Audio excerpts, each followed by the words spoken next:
Does 2024 feel different to you?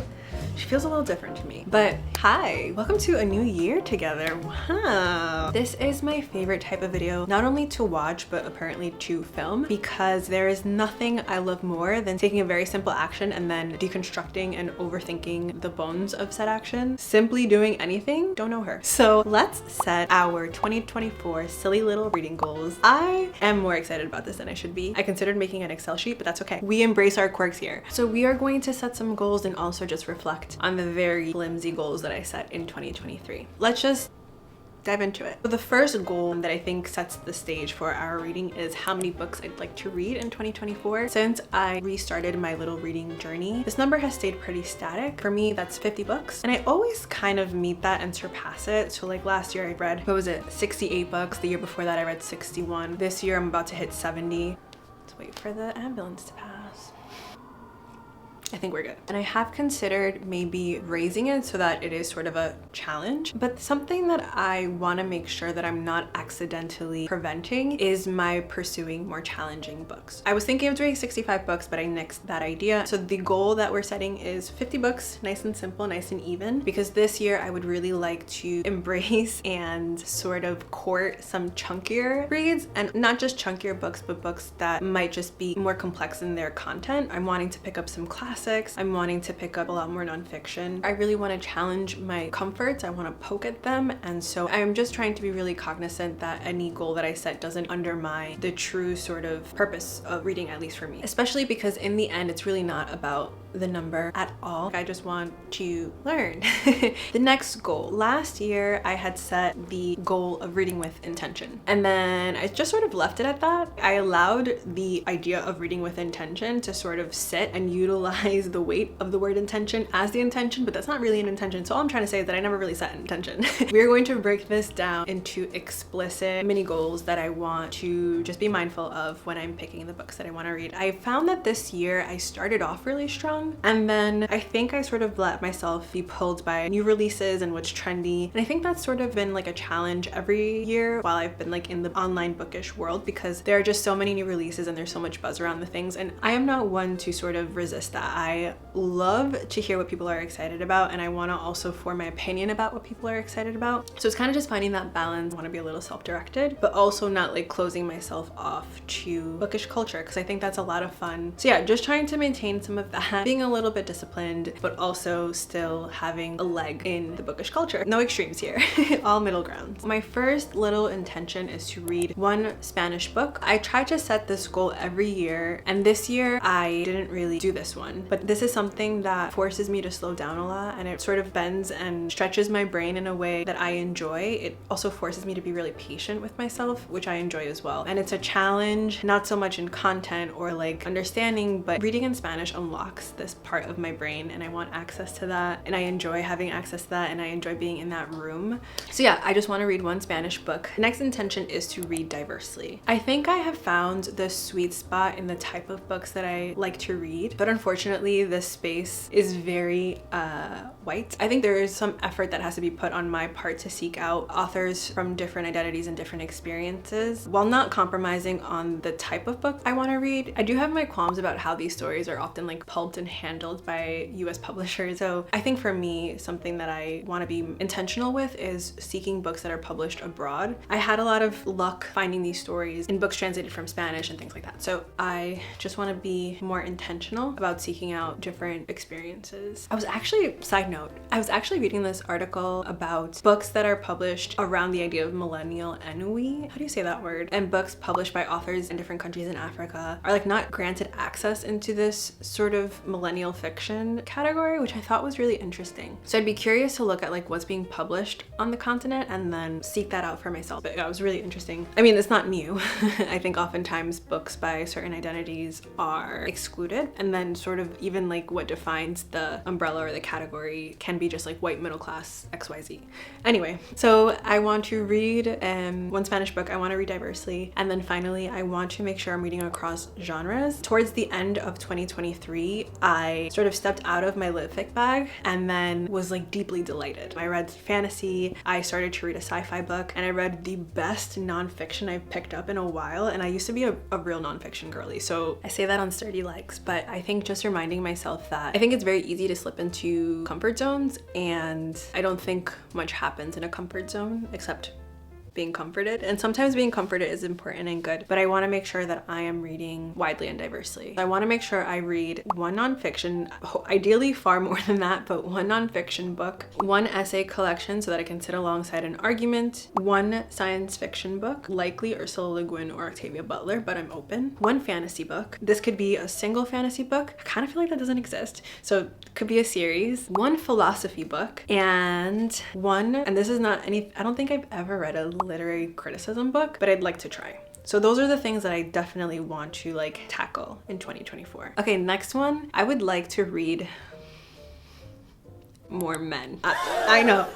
I am as shocked, nay, shockeder than you. I am shocked, but there are some books that I am curious about. I've also got a crush. I got a big old fat juicy crush on Patty, and the way that he wrote, so I read Say Nothing at the end of 2023, and this was a book that was detailing the Troubles, but he did it in a way, it was like narrative nonfiction. The way that this man, I don't know, the way that he told this story was something that I very much enjoyed. It was unlike a lot of the writing that I have really enjoyed in the past, and I think that I, in being a little narrow-minded about the books, and with good reason, right? Like, I feel like a lot of us have had the experience where in our education all we read were dudes, and so it's fine that as like adults with agency we pick up women. Also, we relate to women, whatever. So I think that's fine, but I think in terms of just like exposing myself to different types of writing and what different kinds of writing can achieve, I would like to just dip a pinky toe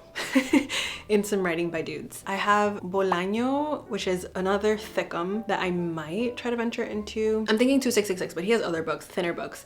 I bought, what is it, Noche en Chile? Is that the name of the book? And I don't know what I did with it. So maybe I repurchase or borrow from the library, because that's another goal. Pero Bolaño, I would like to read. Steinbeck, I'm curious about. Raymond Carver, I'm curious about. I'm even a little curious about Hemingway. And yeah, I don't foresee myself inundating my reading with men, but yeah, I am just very curious. And the next goal has to do around record keeping. Every year I feel like I wrestle with where to track my reading. I've been a long time Goodreads girly. I feel like my love for Goodreads is like 98% Stockholm syndrome because the interface is atrocious. And meanwhile, I'm still there every single day. I tried to use Storygraph, and while Storygraph gives you access to so much great information, their interface is also atrocious.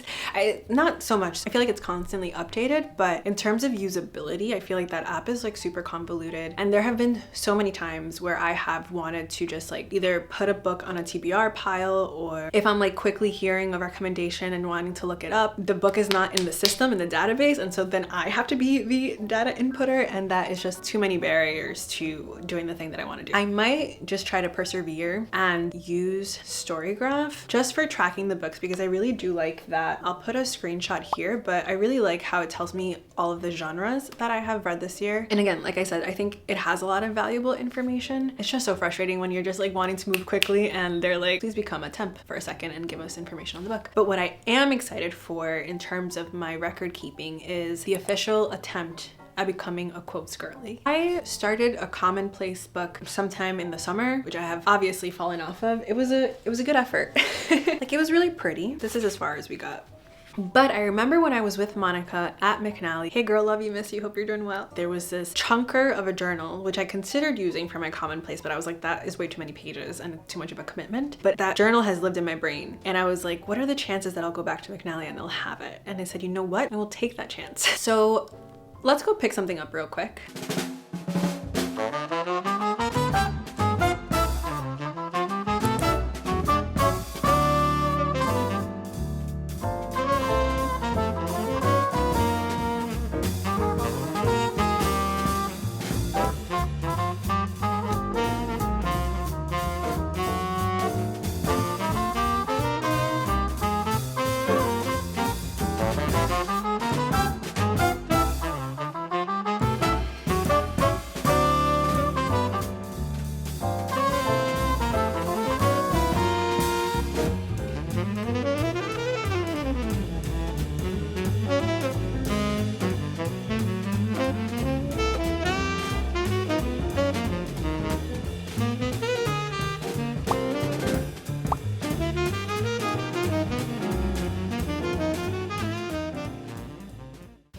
Here she is in all her glory. She's nice and thick, and we are going to keep her simple. I have taken some steps in order to sort of break the seal on the potential of this becoming precious in my eyes. I don't want it to be precious because I think my precious journals are the unfinished journals. So yeah, we're going to keep her simple. I have already started to spend some time getting acquainted with her. Guys, I'm a little bit obsessed. Look at how her pages flip. Adding that no-nonsense pen because, again, we are rejecting all preciousness. Okay, here's my little cover page. I'm gonna try and write down every book I read this year. Maybe this will be the winner instead of using Storygraph or Goodreads, but then we're just gonna write some quotes. Keep it super simple, bare bones, trying to really build this habit out. Yeah. Let's just see if I can sustain it. The next goal that I have is that I have reset. I don't know if you can see it here. It might just look like a mess, but I have reset my favorites little pile on my bookshelf because I think I was becoming really comfortable with that too. I don't know, I think when I was reflecting on my favorites, it might have just been that I didn't really read books that were like super impactful in 2023, but I also feel like because I had that there was no pressure for me to not only like encounter really good books that might have been a favorite, but like seek out books that I foresee becoming favorites. It has been cleared. I'm going to every year, I think, put a collection of my favorite books. And I also think that'll make my end of year book, I don't want to say that the book content. I'm trying to live a life where things are meaningful because they're meaningful, not because I'm making content on them. But I think just like reflection of how my reading year has gone, that'll help facilitate that. Because I did have a little bit of trouble thinking back to the books that were impactful for me. And then even after I declared some books favorites, after some thought, I was like, but I also really like this. So yeah, so that has been cleared and I'm excited, but also a little bit nervous to fill that part of my bookshelf up. Another 2024 reading goal, I think, will be ensuring that I read articles and essays. So at the beginning of 2023, I was reading The Artist's Way and I was doing morning pages and I had come across this TikTok and I fell into the like, what is it called? That whole little subset of TikTok where they're like, wake up at 4 a.m. and then blah, blah, blah. But I will say in the time, because I work at a school, so I'm at the school pretty early. So in order for me to have some time to myself, I was doing 4 a.m. wake ups and I would have from 4 to 4:50 to myself. And in that time, I was doing my morning pages and then I was just reading articles. I wasn't doing any book reading. I was just spending some time on the Paris Review, spending time on the Yale Review and the Atlantic, things like that. I still, to this day, feel so affected by some of the essays that I read at that time. One of those essays led me to like a book that I really considered like a favorite. Actually, I didn't put it in my favorites list this year. Interesting. But yeah, some of my favorite essays were Scenes from an Open Marriage, The Crane Wife, I loved. There was an essay on a moral education by Garth Greenwell. Anything that Garth Greenwell, I need to actually read one of his books. But I remember that time as such a bustling one because I felt so, there is truth to starting the day off doing something for you. The only thing was that I just physically could not stay up. Like I would get home at 3 o'clock and then just like sit on my couch trying to stay awake because you can't go to sleep at 4 o'clock. That's embarrassing. It just wasn't like a sustainable practice for me because of how my work schedule is set up. I don't think I can do that, but that doesn't mean that I can't dedicate some time and structure some time in to read essays. I might do this like on weekends, like weekend mornings, just spend some time like browsing and finding essays and articles. I also really would like to make a concerted effort to pick up literary magazines. This was Brick. I started reading it and it was fantastic. There's something so invigorating about literary magazines and literary publications that are not bookish. I would just like to keep that part of my reading alive. And I always talk about this, but there was one podcast that I used to listen to regularly. I don't even know if they're putting out episodes anymore, but they used to have this whole like book world conversation, and that used to be my favorite thing. So I think also trying to find a podcast that's not necessarily discussing books, but discussing like the book world and the literary landscape, not so much like regurgitating top lists or whatever. So yeah, I just really want to make sure I'm integrating non-bookish literary pieces into my reading practice. Another goal that I am really excited about is making sure that I am doing reading projects instead of reading challenges. Looking back on 2023, I realized, that there were so many challenges that I eagerly joined and then literally made no progress in. And I think it's because I joined all of these reading challenges, but it was pretty depersonalized on my part. I was like, oh, that sounds cool. It was really just a goal that grew in someone else for beautiful reasons, but that I didn't necessarily feel rooted in. And so in line with reaching towards intention in my reading, I want to make sure I am doing tons of little reading reading projects. So after I read Gia Tolentino's Trick Mirror and I read Joanna Biggs's A Life of One's Own, 9 Women Writers Begin Again, I have been super inspired to take a deeper look at women who have come before us, women who have written in the past. I really admire how Biggs in particular looked at these writers, how she interrogated how they metabolize the labyrinth of like loss and mourning, mingled marriages, affairs, and what happens when like the fairy tale or the thing that is socialized to become the epicenter of a woman's life falls away. How do we start over? How do we start anew? All of these things were so fascinating to me, and I think Gia's essay Pure Heroism in particular looked at something similar too. And so yeah, so I loved listening to both of these collections. Joanna's book especially was a great way to look at these names that have like such a weight in the zeitgeist, but that I had never really read because public education. It's just dudes on dudes on dudes. I decided to embark, at least this is my first explicit little reading project in 2024, is to read or reread the chapters from Biggs' book and sort of pair each chapter, each essay I guess, with a book from that writer. I'm excited to embark on this project. So she writes about Sylvia Plath. I'd like to reread The Bell Jar. She writes about George Eliot. I am gonna be reading Middlemarch with Jess. She writes about Virginia Woolf. I think I'm reading A Wolf with Greer. I have this one. Greer, I have this one, but we can pick whichever. I have The Bell Jar here, and then Airplane. Do you hear that? That sounds kind of terrifying. In Biggs' book, she talks about 8 different writers. I think I'm going to pick 4 of hers and then maybe do some from Gia's book, because I know Gia mentioned our girl Kate, and then she also mentioned Edith Wharton, who wrote Ethan Frome. So I might do those 2 as well, but I don't know. I don't want to be too rigid with who I pick, because I want, if I encounter someone organically, to just be able to, you know, delve into that person. I'm really excited about this little project. She mentions Elena Ferrante, who I definitely will be doing. I also might make a little reading project out of that because I have 2 more books by her to read before I've read her entire catalog, and that's really exciting. Also the idea of just like reading through authors' entire catalogs, that's always been something that was really interesting to me. I initially wanted to do that with Morrison, Allende, and Baldwin, but that was quite ambitious because I feel like, save for Allende, Baldwin and Morrison are like pretty big brain, and I don't think you can just like, I mean you can, right? Like people do it, but I think maybe that would be a multi-year project. I don't know, I have to think of who else interests me. I feel like the writers who have interested me are like young millennial writers. Kind of read through their catalogs, like Megan Nolan, I've read all of her books, the 2 of them. Isha Dolan, I've read all of her books,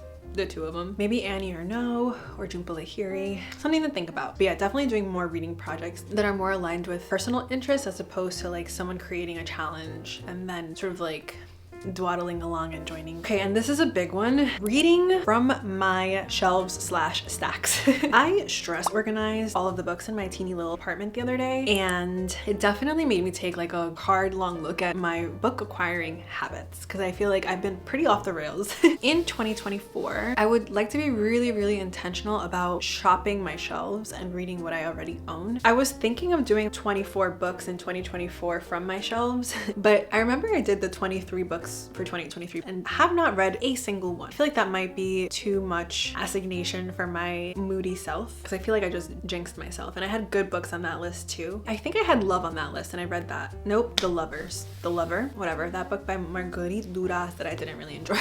So yeah, no set lists because I want my little whims to have some fun, but I definitely would like to make sure that I am reading books from my shelf. I think what I will do is that every month, 1 book at least is from the stacks in this apartment. I've also started a notes app. I had one for like used bookstore shopping, but I have one that I now literally every time I get on booktube, I open my app, and I'm proud of myself, because before what I would do is just add these books to an online shopping cart and then hit proceed to checkout, because I have no vices and reading is innocent, right? No, we're stopping that. So literally I have been opening my notes app. I've been trying to write a few words about the book and putting them here, and I feel like that's been helping me a little bit. There are some books that I have purchased since making this intention, just so different from what I own, or like are things that I really would like to learn. And these have all been learning books too. Like what was it? I don't remember why I picked up this book. Oh, I was reading 100 Year War on Palestine. They kept mentioning Ireland, and we all know that I have been deeply, deeply obsessed with Ireland. And I was like, okay, I feel like I need to read, like, why is this connection being brought up? I was looking up books on Ireland, and I saw that Patrick Radden Keefe, who has been so well praised for his book Empire of Pain, had written a book on Ireland. And I was like, you know what? I did borrow it from my library first. I did. And I borrowed it on audiobook. But I feel with audiobooks, I can't just listen to it. And so I purchased that, but that ended up being like one of my favorite books. So yeah, all of it is balance. All of it is middle ground. I'm not trying to be really super rigid with anything, but things like that. I also just purchased a philosophy book. I have The Republic by Plato.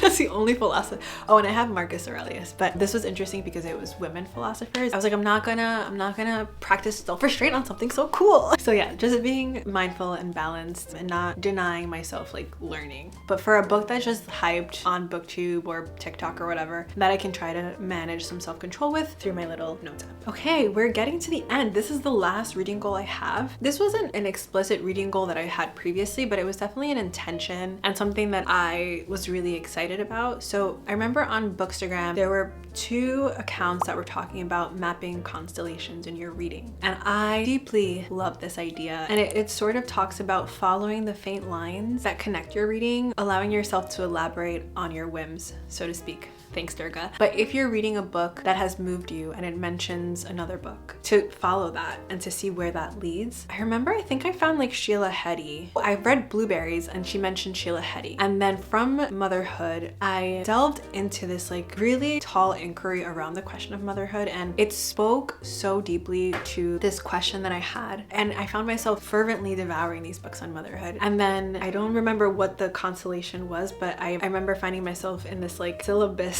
of books on friendship, and I remember finding so much solace in that. And now I'm definitely in like my millennial malaise phase and have been like accidentally fallen into this cohort of writers who have all been sort of identified as working together to uncover this theme. These like varied chapters in my reading landscape are books that have all like spoken to these plural questions that have been like pushing up on my psyche. I don't know, questions about like where my life is moving, what it all means, all these questions that I have been like in my own life butting up against. And to know that there is like a catalog for every question that you have is so balmy. Knowing that you have this place to land, that's like the magic of reading, isn't it? And it's like the magic of all of it. And so I really want to make sure that I am continuing and doing that sort of like literary leapfrog in my reading practice. Well, friends, I think that's it. Happy New Year again. I hope the goal setting is going well. Even if your goal is to have no goals, I respect it. And we'll see each other soon to geek out about some highly anticipated 2024 litfic releases. So see you then.